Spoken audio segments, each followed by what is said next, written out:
আমি রান্না করে আমি আগে খেয়ে নিচ্ছি, কারণ এখন সকলে ব্যস্ত, তো কাউকে ডাকার আর সময় নেই, নিজেই খেয়ে নিচ্ছি তাই।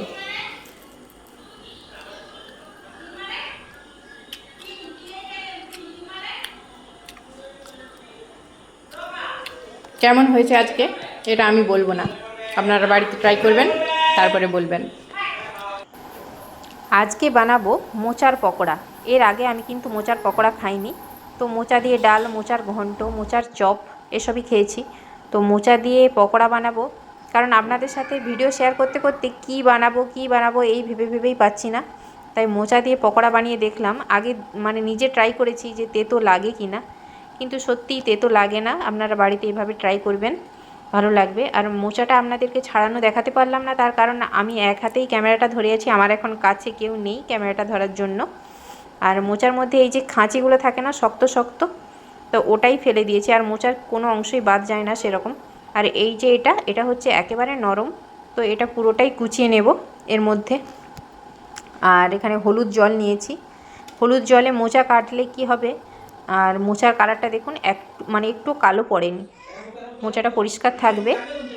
আর এখানে নিয়ে নিয়েছি মটরের বেসন, তার আগে মোচার মধ্যে নিয়ে নিয়েছি লবণ, হলুদ আর লঙ্কার গুঁড়ো। আমার কাছে কাঁচা লঙ্কা নেই সেই মুহূর্তে, সেই কারণে শুকনো লঙ্কা গুঁড়ো দিলাম। আর হচ্ছে আপনারা থাকলে কাঁচা লঙ্কা দেবেন। আর এখানে সাদা জিরে নিয়ে নিয়েছি গোটা। আর আপনাদের কাছে জোয়ান থাকলেও দিবেন, আমার কাছে জোয়ান ছিল না তাই দিলাম না। মটরের বেসনটাকে মোচার মধ্যে ভালো করে মেখে নেব। এর মধ্যে যে লবণ দিয়ে দিয়েছি, তো লবণ দেওয়ার কারণে মোচা থেকে জল বেরোবে, সেই জল দিয়েই মাখবো। আর এর মধ্যে আর এক্সট্রা জল দেব না, তাহলে মোচাটা খেতে ভালো লাগবে। তো মোচাটাকে ভালোভাবে মেখে নিতে হবে, একটু সময় নিয়ে মাখলে ওর মধ্যে থেকেই জল বেরোবে। এই যে মাখছি, খুব ভালোভাবে শক্ত করে মাখতে হবে, একটু ধরে ধরে মাখলেই মোচা থেকে এই যে জলটা বেরিয়ে গেছে এটা দিয়েই হয়ে যাবে। আর আপনারা যেমন পারবেন শেপ দেবেন, আমি পকোড়ার মতোই করে নিয়েছি। বাচ্চারা খাবে বলে একটু কম করেই ঝাল দিয়েছি। গদায়ের তো খেয়ে খুব ভালো লাগলো, যেহেতু তেলে ভাজা একটু কমই দিলাম ওকে, দুটোই দিয়েছি, তবে খেয়েও খুব খুশি। আরও চাইছিল কিন্তু দিলাম না। আপনারা দেখবেন, আপনাদেরও ভালো লাগবে, আর বাড়িতে বাচ্চারা থাকলে তাদেরও ভালো লাগবে।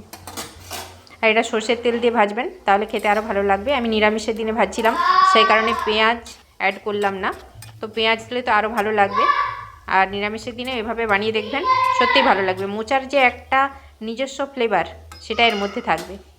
বাড়িতে ট্রাই করবেন। সকলে ভালো থাকবেন, সুস্থ থাকবেন। ধন্যবাদ।